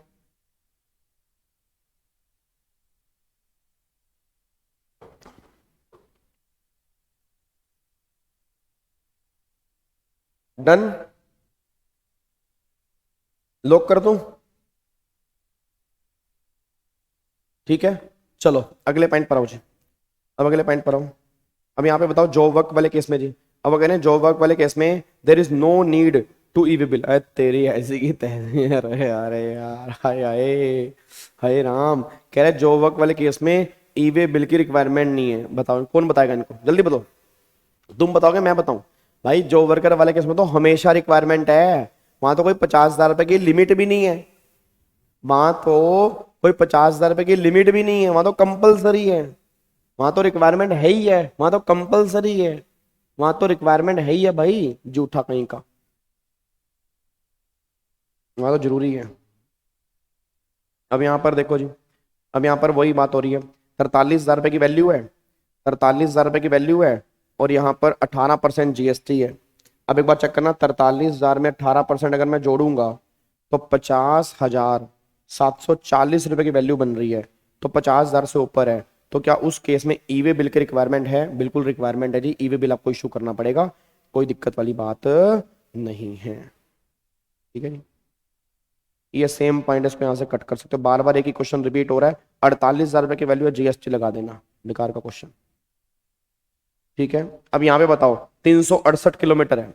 अब अगर 368 किलोमीटर है और ओवर डायमेंशनल कार्गो है, बताओ ओवर डायमेंशनल कार्गो है और अदरवाइज, मतलब दोनों के अंदर बताना है, दोनों के अंदर बताना है जी। सारे बच्चे बोलो दोनों के अंदर बताना है। अब मेरा पूरी क्लास का क्वेश्चन है, अब 368 किलोमीटर है, डिवाइड बाय 20, तो 368 डिवाइड बाय 20, ये हो गया 18.4। अब अगर 18.4 है, 18.4 है तो हम कितने दिन मान लेंगे? 19 दिन मान लेंगे जी, 19 दिन मान लेंगे।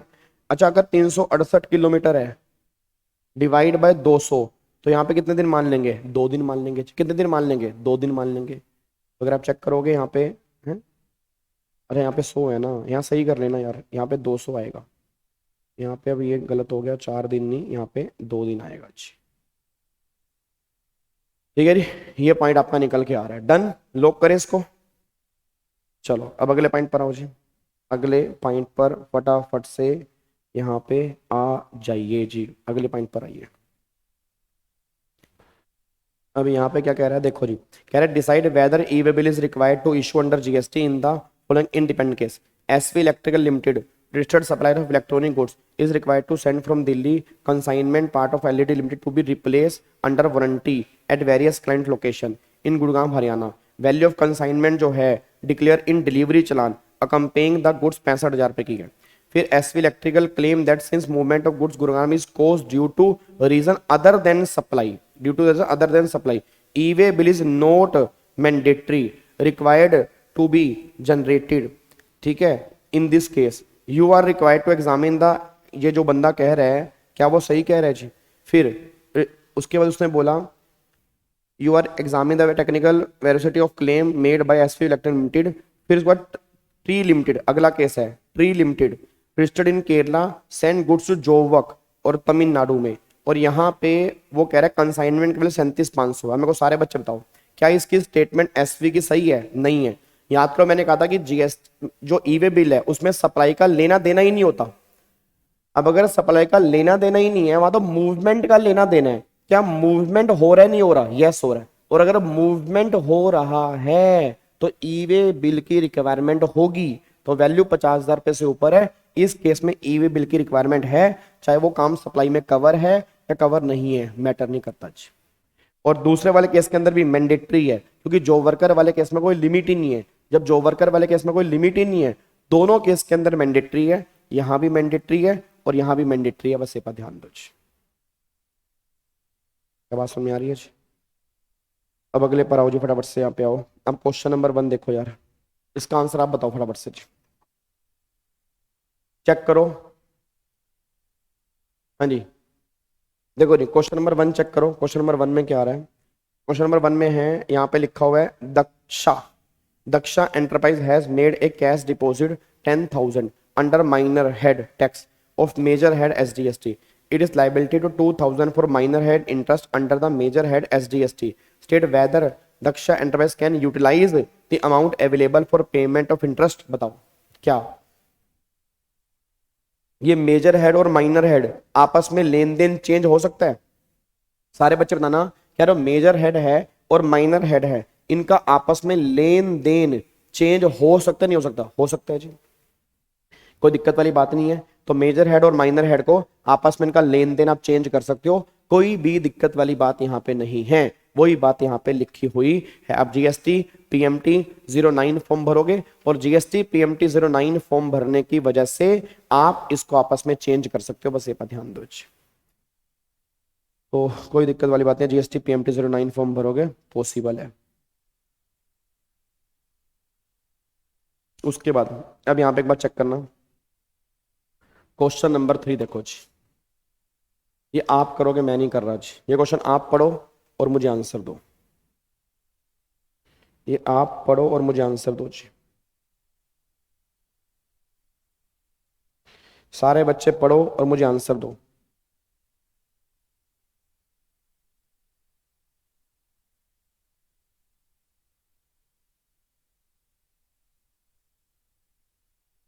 गलती करोगे ध्यान रखना, अगर आप ध्यान से नहीं पढ़ोगे 100% गलती करोगे, ध्यान रखना जी।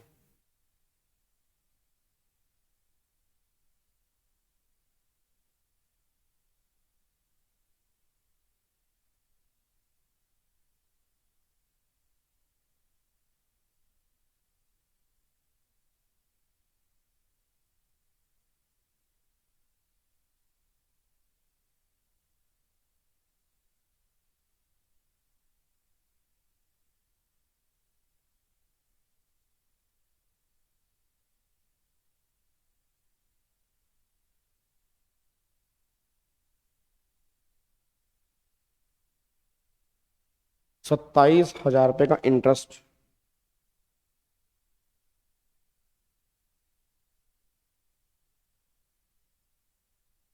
₹27,000 का इंटरेस्ट।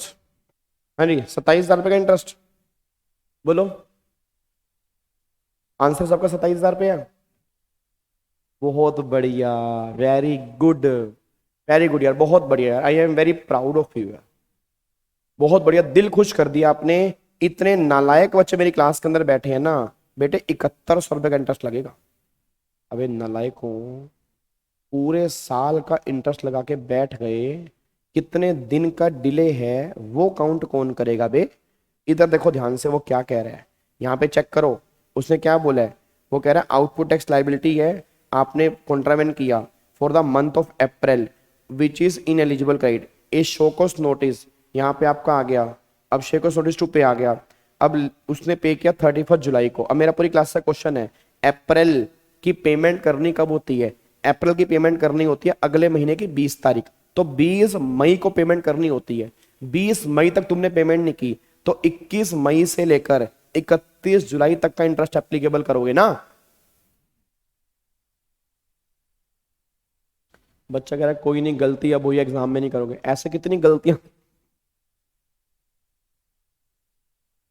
ऐसे कितनी गलतियां होंगी जो तुम एग्जाम में नहीं करोगे और फिर तुम गलती करके आओगे। क्वेश्चन सेम तो नहीं बनेगा ना, ऊपर नीचे होके बनेगा। ऐसे नालायक बच्चे हैं, 27,000 का मेरे को इंटरेस्ट बता रहे हैं, 27,000 का इंटरेस्ट नहीं बनेगा, यहाँ पे डेज निकालने पड़ेंगे। तो आप चेक करो 21 मई से लेकर 31 जुलाई तक के यहाँ पे आपके 72 डेज बनेंगे, तो 72 डेज के बेस पे कैलकुलेशन होगी, ₹7101 का इंटरेस्ट लगेगा, बस ये बात ध्यान दीजिए। क्या बात मेरी समझ में आ रही है?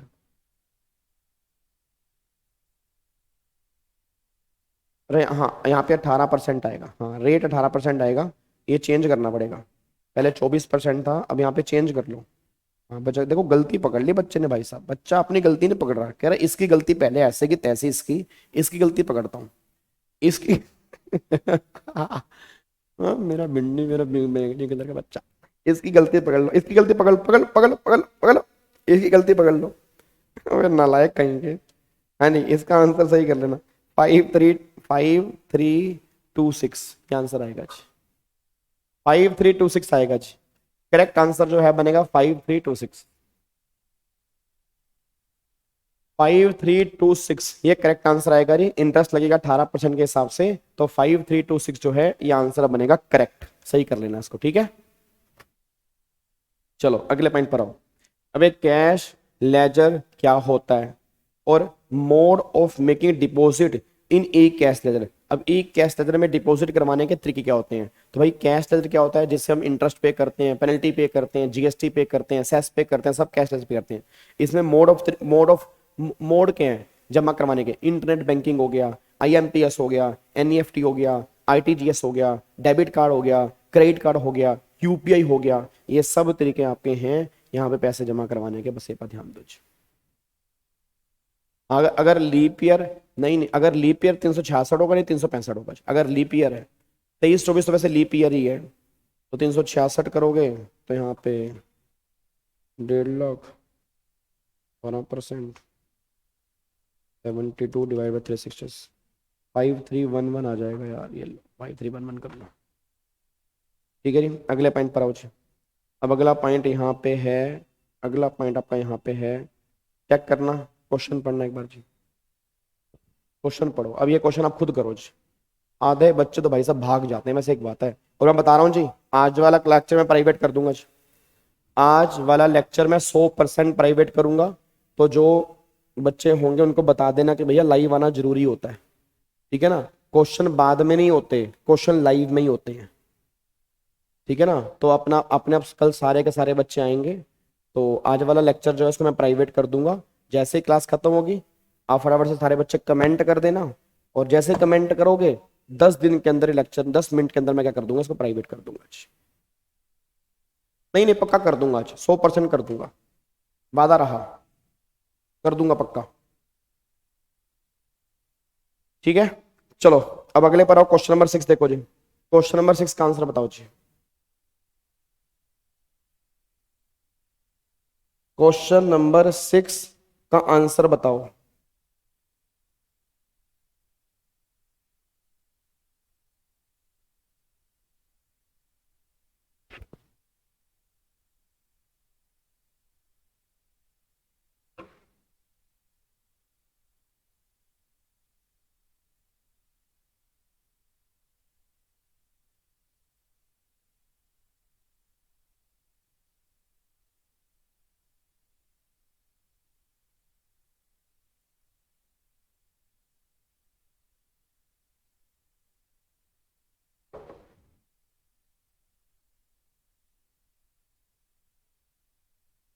चलो क्वेश्चन बताओ फटाफट से। क्वेश्चन 990 रुपये, 972, 972,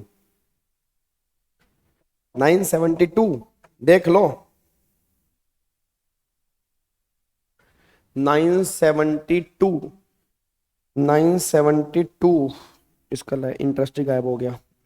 तो यहाँ पे आपने कैसे निकाला है? यहाँ पे आपका है 36,500। ड्यू डेट क्या थी आपका? जनवरी का था आपका, for the month of January to April date थी। The prescribe due date file was GST 3 was 20 February. The amount of net GST payable in cash this ये है 36,500। पेड किया 15 अप्रैल को। तो अगर 15 अप्रैल को दिया और डेट आपकी थी 20 फरवरी 24, तो अगर 20 फरवरी 24 थी तो 21, 22, 23, 24, 25, 26, 27, 28, 29, 9 दिन तो ये हो गए। फिर मार्च, फिर अप्रैल, तो कितने दिन का हो गया? 31 प्लस में 15 प्लस में 9, 55 डेज हो गया। 55 डेज डिवाइड बाय 366, 18%।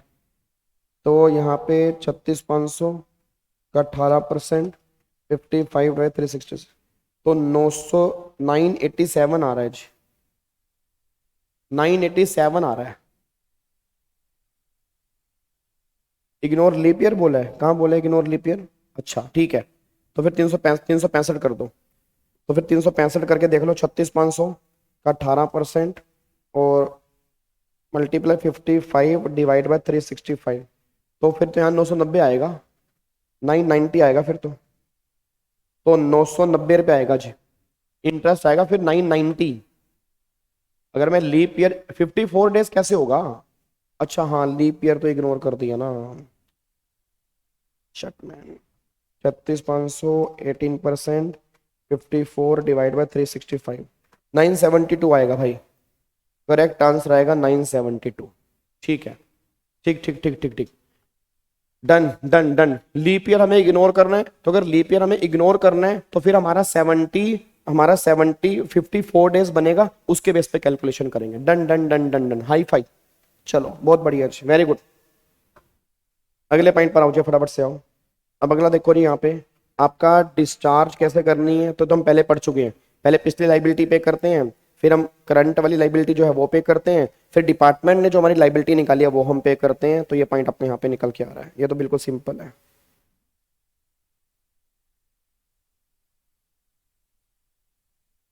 ठीक है, अब यहाँ पे आओ जी। Wants to adjust input tax credit for the payment of interest penalty payment of tax under reverse charge, explain. ओ भाई साहब, हेलो भाई, ओए क्या नाम है तुम्हारा? आयुष और प्रज्वल, प्रांजल और क्वीन और आरफा, सारे बच्चे बताओ क्रेडिट क्या है? नहीं, क्रेडिट क्या है? क्रेडिट एक पवित्र वस्तु है। पवित्र वस्तु को हम पवित्र जगह पर ही यूज करते हैं और कहीं नहीं यूज करते। तो अगर और कहीं भी यूज नहीं करते तो फिर सिंपल सी बात ये निकल के आ रही है, हम क्रेडिट पवित्र वस्तु है, हम यूज करेंगे only for the payment of GST. Forward charge वाला जीएसटी, रिवर्स चार्ज वाले जीएसटी में यूज ही नहीं करेंगे इसको हम। तो भैया इसको हम पेमेंट करेंगे कैश लेजर से, हम पेमेंट करेंगे, क्रेडिट लेजर में यहाँ पे यूज नहीं कर सकते, बस ये पर ध्यान दो। ठीक है जी, तो गलत कह रहे जी। क्वेश्चन नंबर 16 पढ़ना एक बार जी, पढ़ना एक बार, पढ़ो जी। क्वेश्चन नंबर 16 पढ़ो एक बार फटाफट से जी।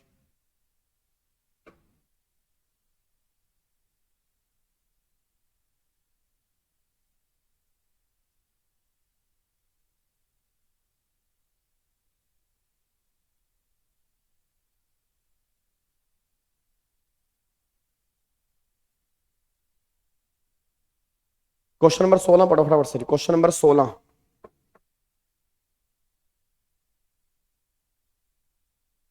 कह रहे हैं Pranesh has deposit 5,000 under the head of fee column of the cess and 4,000 रुपए lying utilize under the head of penalty.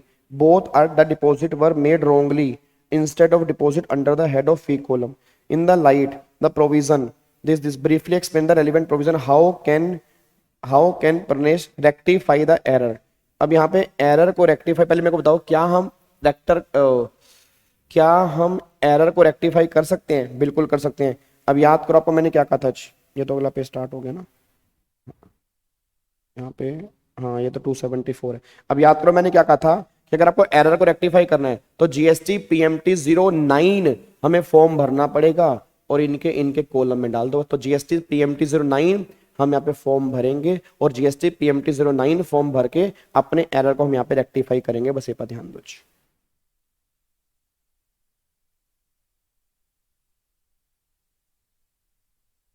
ये तो हम कर चुके हैं। अब बताना, वो कह रहा है आपने पेमेंट कैसे करनी है, मतलब डिस्चार्ज कैसे करोगे। तो भैया यहाँ पे आपका liability tax due for the month of may, interest due for the month of may, penalty due for the month of may, tax due for the month of June. Okay, liability arising for demand. अब सारे बच्चे बोलना, सारे बच्चे बोलना, ये सब कुछ आपका मेक है। अब अगर ये सब कुछ आपका मेक है, ये जून का है, तो ये जून का है। अब सारे बच्चे बोल दो, हम पहले पिछले महीने का पे करेंगे। पहले हम क्या करेंगे जी, पहले हम क्या करेंगे, हम पिछले महीने का पे करेंगे। पहले हम प्रीवियस टैक्स लाइबिलिटी जो होगी उसकी हम पेमेंट करेंगे, फिर करंट वाली हम पेमेंट करेंगे, फिर हम पे करेंगे जो डिपार्टमेंट ने निकाली है। अब मेरे को सारे बच्चे बोल दो यहाँ पे जी, देखो जी, पहले आपका निकल के आएगा ये मई के महीने का। देखो फर्स्ट पे आपका जो आपका 30,000 रुपये यहाँ पे आ रहा होगा, 25, 2, 27, 30,000 रुपये पेमेंट करेंगे, फिर 35,000 पे करेंगे, फिर लास्ट के अंदर पे करेंगे 48,000 रुपये। तो वही बात यहाँ पे पहले 30 फिर 35 फिर 48। बताओ क्या दिक्कत आ रही है इसके अंदर? अब एक क्वेश्चन तुम्हारे एग्जाम के अंदर बन चुके हैं सारे के सारे जी, ये बात ध्यान देना जी। रूल नंबर 86A याद है? रूल नंबर 86A हमने किया था। किस किस बच्चे को याद है रूल नंबर 86A? जहां पर क्रेडिट हमारा रिस्ट्रिक्ट कर देते हैं, क्रेडिट हमारा ना ना ना ना ना, वो रूल नंबर 86B है। जो तुम 50 लाख वाला कह रहे हो ना कि वो 1% कैश में 99% वो पेमेंट करनी होती है क्रेडिट लेजर से और 1% कैश में, वो तो रूल नंबर 86B है। रूल नंबर 86A में क्या था कि क्रेडिट हमारा ब्लॉक कर देते हैं। वो किस केस में होता है? अगर आपने बिना सप्लाई के इनवॉइस इशू कर दिया, जो डिक्लेयर प्लेस ऑफ बिजनेस है वहां तुम काम ही नहीं कर रहे, जो बंदा आईटीसी क्लेम करना चाह रहा है, जो उसका प्लेस है वो वहां पर रहता ही नहीं है, फिर आपने बिना इनवॉइस के आईटीसी क्लेम कर लिया, ठीक है, आपने बिना सामान रिसीव किए आईटीसी क्लेम कर लिया, आपके हाथ में टैक्स इनवॉइस नहीं है, इन केस में गवर्नमेंट कहती थी आईटीसी तुम्हारा ब्लॉक कर देंगे।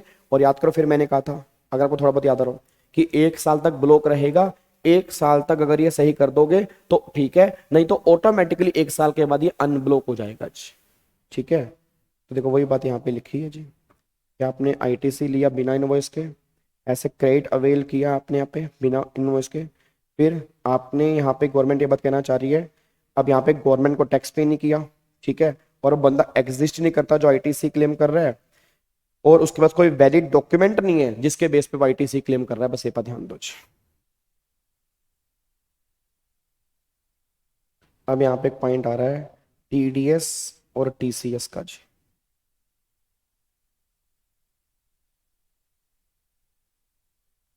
बस डन, आ जाओ। अरे सुनो ध्यान से, जो कल का पीडीएफ है ना, जो कल का पीडीएफ है आज मैं शाम तक आपको भेज दूंगा, जो कल हमें 2 बजे क्वेश्चन करने हैं, और कल हमारी जीएसटी की लास्ट क्लास होगी, ठीक है ना, कल हमारी जीएसटी की लास्ट क्लास होगी। तो कल वाली क्लास इंपॉर्टेंट होने वाली है, क्योंकि कल हमें आईटीसी के क्वेश्चन करने हैं, कल हमें रिवर्स चार्ज वाले क्वेश्चन करने हैं, कल हमें थोड़े से एग्जामिशन के भी क्वेश्चन करने हैं, कल हमें सप्लाई वाले चैप्टर के भी क्वेश्चन करने हैं। तो कल वाली क्लास इंपॉर्टेंट होने वाली है, बस ये पर ध्यान दो, ठीक है। तो कल 2 बजे वाली क्लास मिस मत कर देना। बाकी 10 बजे हम मिलेंगे ही मिलेंगे अपना त्रिशूल बैच के अंदर, ठीक है। चलो अब एक बार यहाँ पे चेक करो इस केस में। अब यहाँ पे टीडीएस की बात कर रहा है, देखो क्या कह रहा है, कह रहा है BSA corporation is a public sector undertaking registered in Karnataka for entertainment event in Bengaluru and Mumbai. BSA has given contract to Mr. A renowned artist, registered person in Maharashtra, to perform on contemporary Bollywood song. BSA Corporation agreed to pay 12,39,000 and 18,29,000 inclusive GST for the Mumbai and Bengaluru event. अब वो कह रहे हैं BSA corporation seek your advice, TDS काटना है। अब मेरे को सारे बच्चे बताओ, क्या टीडीएस जो कटेगा क्या वो इंक्लूसिव जीएसटी पे कटेगा या एक्सक्लूसिव जीएसटी पे कटेगा? बताओ जी, सारे बच्चे बताओ, टीडीएस तुम किस वैल्यू पे काटते हो, इंक्लूसिव पे एक्सक्लूसिव पे? एक्सक्लूसिव पे।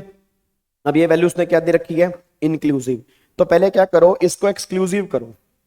अब एक्सक्लूसिव कैसे करोगे, तो 12,39,000 है, तो 12,39,000 डिवाइड बाय 118 मल्टीप्लाई 100, ऐसे ही 18,29,000 मल्टीप्लाई 118 मल्टीप्लाई 100, ये आ गया एक्सक्लूसिव। अब जो एक्सक्लूसिव वैल्यू आ रही है इस पे 2% टीडीएस काट लो बस भाई, 1% सीजीएसटी 1% एसजीएसटी, टोटल मिला के 2% जो होगा वो टीडीएस यहाँ पे कट जाएगा जी, सिंपल, ठीक है। क्योंकि वैल्यू जो है वो 2.5 लाख से ऊपर की है, अगर वैल्यू जो है वो 2.5 लाख से ऊपर की है उस केस में टीडीएस काटना पड़ेगा, ये बात ध्यान देना जी, ठीक है जी। चलो अगले पॉइंट पर आओ जी, अगले पॉइंट पर आओ। अब यहाँ पे देखो अगला पॉइंट क्या निकल के आ रहा है। अच्छा यार, ये वाला क्वेश्चन तो वैसे हमने कर लिया था क्लास के अंदर भी, याद है, वो 2,72,000 इंक्लूसिव जीएसटी है। अब अगर इंक्लूसिव जीएसटी है और इसमें जीएसटी का रेट हमारा कितना है, अगर मैं चेक करता हूँ, जीएसटी रेट 12% है। अब अगर चेक करोगे 2,72,000 डिवाइड बाय 112 मल्टीप्लाई 100, तो 2,42,000 रुपए की वैल्यू बन रही है। अब 2,42 की वैल्यू है, अब 2,42 की वैल्यू यहाँ पे देखो बन रही है जी। अगर आप चेक करोगे इस वाले केस में 2,42,000 रुपए की वैल्यू यहाँ पर बन रही है, 2,42,000 रुपए की वैल्यू यहाँ पर बन रही है। अब 2,42,000 रुपए की वैल्यू बन रही है, तो क्या इस केस में टीडीएस कटेगा नहीं कटेगा? 2.5 लाख से कम है, ठीक है ना। अब अगर 2.5 लाख से कम है तो उस केस में टीडीएस की बात ही नहीं है जी। अब यहाँ पे 2,55 है, 2.5 लाख से ऊपर है, टीडीएस कटेगा, 2.5 लाख से ऊपर है। 3,50 है, इंक्लूसिव जीएसटी है, तो 3,50 डिवाइड बाई 112 मल्टीप्लाई 100, तो यहाँ पर आ रहा है 3,12,500। अब अगर 3,12,500 है, 2.5 लाख से ऊपर है, तो यहाँ पर भी टीडीएस कटेगा, यहाँ पर भी टीडीएस कटेगा, बट इस वाले केस में टीडीएस नहीं कटेगा। बस ये पर ध्यान दीजिए। क्या बात समझ में आ रही है जी? ठीक है जी। अब यहाँ पे आओ, देखो ये क्या लिखा है। Mister X a regular tax payer did not make any taxable supply during the month of July, is he required to file any goods and service tax return? बताओ। अब अगर उसने कोई सप्लाई नहीं की, हेलो भाई साहब, ओए ओए इधर, ओए हेलो हेलो हेलो इधर, उसने कोई भी सप्लाई नहीं की। अब अगर उसने कोई भी सप्लाई नहीं की तो बताओ क्या वो रिटर्न भरेगा नहीं भरेगा? याद करो मैंने कहा था जीएसटीआर 1 और जीएसटीआर 3 भी नील की रिटर्न भरनी कंपलसरी होती है, तो क्या वो रिटर्न भरेगा नहीं भरेगा? बिल्कुल रिटर्न फाइल करना कंपलसरी है। अगर आप सप्लाई नहीं भी कर रहे तो भी नील की रिटर्न फाइल करनी है, बस ये पर ध्यान दो। आगे देखो, the due date for payment of tax by person paying under section 10, उसके बाद that is composition supplier is align with the due date of return to be filed by the said person, discuss is correctness otherwise the statement. गलत गलत गलत गलत गलत गलत गलत। सारे बच्चे बताना, क्या कॉम्पोजिशन वालों की पेमेंट की डेट और रिटर्न फाइल करने की डेट दोनों सेम है या अलग अलग है? बताओ। एक्सक्लूसिव वाले में तो कटेगा ना, एक्सक्लूसिव वाले में कटेगा। वो 255 वैल्यू थी, 255 वैल्यू थी तो टीडीएस कटेगा। मेरे को सारे बच्चे बताओ, क्या दोनों डेट सेम है या अलग अलग है? अलग अलग है। याद करो, पेमेंट की डेट तो होती है क्वार्टरली और रिटर्न की डेट होती है एनुअली। पेमेंट कब भरते हैं? पेमेंट जो हमारा क्वार्टर खत्म होगा उससे अगले क्वार्टर की 18 तारीख या उससे पहले। और जो रिटर्न भरते हैं, रिटर्न भरने की डेट क्या होती है? 30 अप्रैल या उससे पहले, अगर आपको याद आ रहा हो। तो रिटर्न भरने की डेट जो होती है वो 30 अप्रैल या उससे पहले होती है, और जो पेमेंट वाली डेट होती है वो हमारी डेट जो होती है, सिंपल सी बात ये निकल के आती है, 18 तारीख या उससे पहले पेमेंट की डेट होती है। देखो वही लिखा है। तो जीएसटी सीएमपी रेट वो 18 होती है, और जो रिटर्न भरने की डेट होती है वो हमारी 30 अप्रैल होती है। दोनों डेट हमारी अलग अलग होती हैं जी। ठीक है, अब अगले पॉइंट पर आओ। अब यहाँ पे आओ।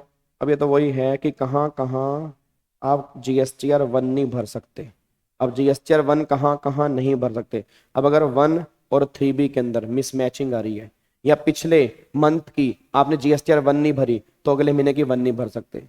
फिर पिछले महीने की 3B नहीं भरी, अगले महीने की 1 नहीं भर सकते। पिछले महीने की 1 नहीं भरी, आप अगले महीने की 1 नहीं भर सकते। तो वही बात यहाँ पे लिखी है कि इट मीन सिंपल, अगर पिछले कंप्लाइंस आपने सही टाइम पर पूरे किए होंगे तभी आप अगले कंप्लाइंस सही टाइम पर पूरे कर पाएंगे। बस ये पर ध्यान दो। ठीक है,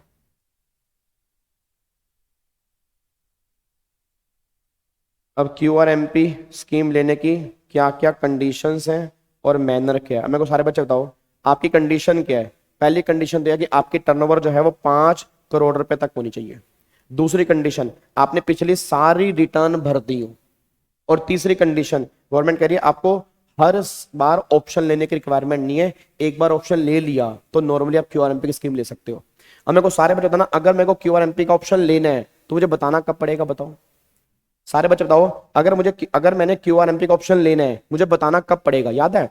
जैसे मान लो मेरे को जुलाई से सितंबर वाले क्वार्टर के लिए अगर मुझे क्यूआरएमपी का ऑप्शन लेना है तो कब बताना पड़ेगा? इससे पिछले क्वार्टर के दूसरे महीने का पहला दिन और इस क्वार्टर के पहले महीने का आई थिंक आखिरी दिन, यहां मुझे बताना पड़ेगा अगर मुझे कॉम्पोजिट स्कीम लेनी है, सॉरी क्यूआरएमपी स्कीम लेनी है। अगर मुझे इस क्वार्टर के लिए कंपोजिट क्यूआरएमपी स्कीम चाहिए तो पिछले क्वार्टर के दूसरे महीने का पहला दिन और पहले इस वाले क्वार्टर के पहले महीने का आखिरी दिन, तो यहां मुझे बताना पड़ेगा अगर मुझे क्यूआरएमपी की स्कीम लेनी है। बस ये पर ध्यान दो। ठीक है जी, तो गवर्नमेंट ये बात कहना चाह रही है। नीचे नहीं पड़े तो चार्ज करो ना फिर। डन।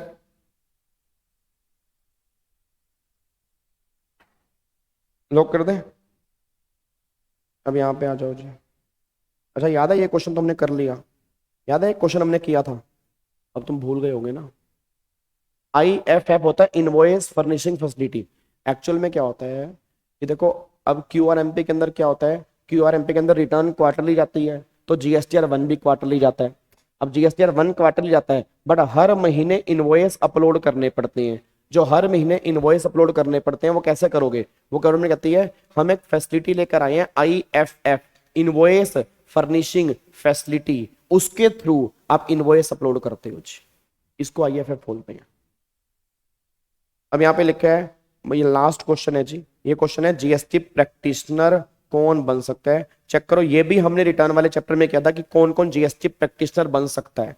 तो भाई पहली बात तो आप इंडिविजुअल हो, इंडियन सिटीजन हो, आपका हम पागल ना हो, दिमाग हमारा सही हो, हम इंसॉल्वेंट ना हो, और इनमें से हमने कोई कंडीशन सेटिस्फाइड की हो। पहली कंडीशन, हम यहाँ पे कमर्शियल टैक्स डिपार्टमेंट के ऑफिसर रह चुके हो, या सेल टैक्स प्रैक्टिशनर रह चुके हो, या हमने कोई क्वालिफिकेशन ले रखी हो, जैसे हमारा मतलब बीकॉम की डिग्री बैचलर या एमकॉम हमारी पास हो चुकी हो, ठीक है। उसके बाद ICAI, ICSI या कॉस्ट अकाउंटेंट, इनमें से कोई भी, किसी के भी हमने फाइनल एग्जाम क्लियर कर दिए हों, तब जाके हम यहाँ पे GST प्रैक्टिशनर बनेंगे। ये उसने बोला कि GST प्रैक्टिशनर बनने के कौन कौन एलिजिबल है जी, ठीक है। तो अब जाके फाइनली ये क्वेश्चन हमारे सारे हो जाते हैं, ठीक है। तो आज हमने काफी सारे क्वेश्चन प्रैक्टिस किए, बट आप मेरे से वादा करो, अभी आधा घंटा हमारा बचा, 4 बजे तक हमारी क्लास होती है। वादा करो आप आधा घंटा, अगले आधा घंटा आप कोई भी 2 क्वेश्चन लिख के देखेंगे विद प्रेजेंटेशन, कि ताकि तुम्हें आइडिया लगे कि तुम लिख पा रहे हो या नहीं लिख पा रहे हो। ये वादा करोगे आप मुझसे? अगर आप मुझे एक बार भी, अगर आपने कभी गुरु माना है कि हाँ नहीं आप हमारे टीचर हो, तो ये आप मेरी बात तोड़ोगे नहीं आज। अगला आधा घंटा आप 2 क्वेश्चन या 3 क्वेश्चन, जितने भी आपका मन करता है, बट 4 बजे से पहले आप नहीं उठोगे। चाहे देख देख के लिखो, चाहे कैसे भी लिखो, पर अगले आधा घंटा आपने लिखना है, बस ये पर ध्यान दो। क्या बात मेरी समझ में आ रही है? ठीक है जी। तो अगले आधा घंटा उठ मत जाना, मैं सही बता रहा हूं सर, क्योंकि अगर आपको लिखना नहीं आएगा ना, आप पेपर में कुछ नहीं कहोगे। बस डन, पक्का पक्का। चलो बच्चा कह रहा सर आप क्वेश्चन बता दो। यार कोई भी 2 क्वेश्चन जो तुम्हें अच्छे लगते हैं, मैं कह रहा हूं जो तुम्हें अच्छे लगते हैं, मेरे छोड़ो, जो तुम्हें अच्छे लगते हैं, जो तुम्हें अच्छे लगते हैं वो 2 क्वेश्चन तुम लिख डालो बस, ठीक है। मेरे क्वेश्चन छोड़ो, जो तुम्हें सही लग रहा है ना, वो कोई भी 2 क्वेश्चन तुम ऐसा करो, जैसे तुम्हारे मन में आया भाई ये वाला क्वेश्चन है, ये वाला मैं लिख के देखूंगा, बस बात खत्म। लिख के देखो उसको, ठीक है। आपने बोला सर ये वाला क्वेश्चन है, लिख के देखूंगा, लिख के देखो उसको, उसके प्रोविजन लिखो, फिर उसका आंसर लिखो, फिर आपस में मैच करो, कहां गलती हो रही है कहां गलती नहीं हो रही है, बस ये पर ध्यान, ठीक है जी। चलो तो फिर बाकी अब हम मिलेंगे कल 10 बजे मिल रहे हैं त्रिशूल बैच में, फिर 2 बजे मिल रहे हैं संजीवनी बूटी में, और ये क्लास में भी प्राइवेट कर दूंगा। सारे बच्चे इस पर कमेंट करेंगे, तुम्हारा कॉन्फिडेंस बढ़ रहा है नहीं बढ़ रहा, ये सीरीज तुम्हारे काम आ रही है नहीं आ रही है, मेरे लिए आपका एक एक कमेंट बहुत जरूरी है, ये बात ध्यान दो, ठीक है जी। तो फिर बाकी हम मिलते हैं कल की क्लास में। Thank you so much, god bless you, love you all, जय हिंद, thank you so much, bye bye, tata bye bye, thank you so much.